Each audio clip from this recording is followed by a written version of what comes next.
Hello, and welcome to Food in Art, a wonderful opportunity for you to get a taste of how two human concerns, nourishment and beauty, have blended together through the centuries to create masterpieces.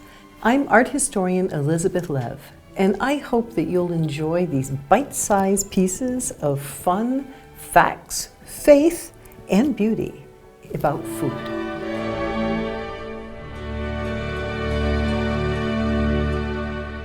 Rosie the Riveter became a cultural icon during the Second World War in the United States of America. She symbolized the incredible mobilization of women to factories, to learning how to do heavy-duty work in the workforce after the massive conscription of men into the armed forces. And this image, begun by a song, then turned into a film and ultimately one of the most iconic images when Norman Rockwell made this painting for the Saturday Evening Post in 1943.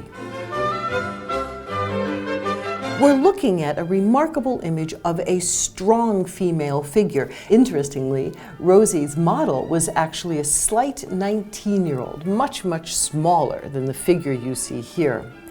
But when Norman Rockwell imagined the kind of woman who would pick up heavy instruments and learn how to build aircraft and build weapons, he took from Michelangelo's Sistine Chapel one of the massive, powerful prophets that the artist had painted on the ceiling 400 years earlier, and created this remarkable female figure.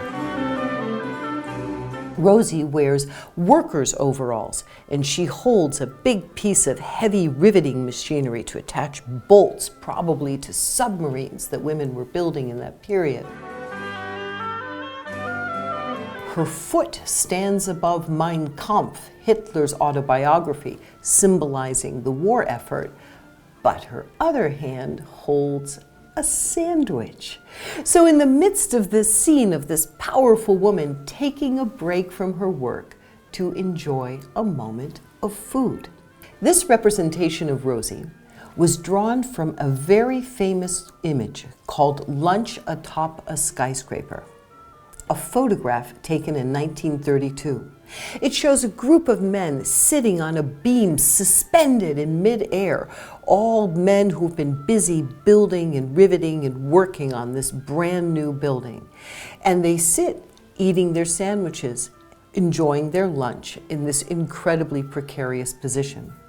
Rosie, in Norman Rockwell's work, sits in a moment of pause from her heavy-duty work, eating a sandwich, having her lunch. Again, comparing this female figure with this iconic group of men from 10 years earlier. Originally invented for the 4th Earl of Sandwich, who did not want to be interrupted during his card games, and so his servants put together some pieces of cold meat between 2 pieces of bread so that he could continue his pleasures. The sandwich then grew gradually into a very good way to provide a lot of nourishment in a small space, particularly during the Great Depression in the United States. By the time we see Rosie the Riveter, the sandwich had become the symbol of lunch on the go. People who were busy, people who had a lot of work to do, a nation that was motivated and busy and didn't have time for creature comforts and worried about packing in the maximum nutrition in the smallest amount of time. And so the sandwich, Rosie, and the Riveter, they all became iconic at once. So in this iconic image, where Rosie, framed by the American flag with a thin little circle which is wrapped right around the back of her head, almost like a halo, holding up her sandwich proudly, it's almost like the sanctification of everyone's favorite snack food, the sandwich.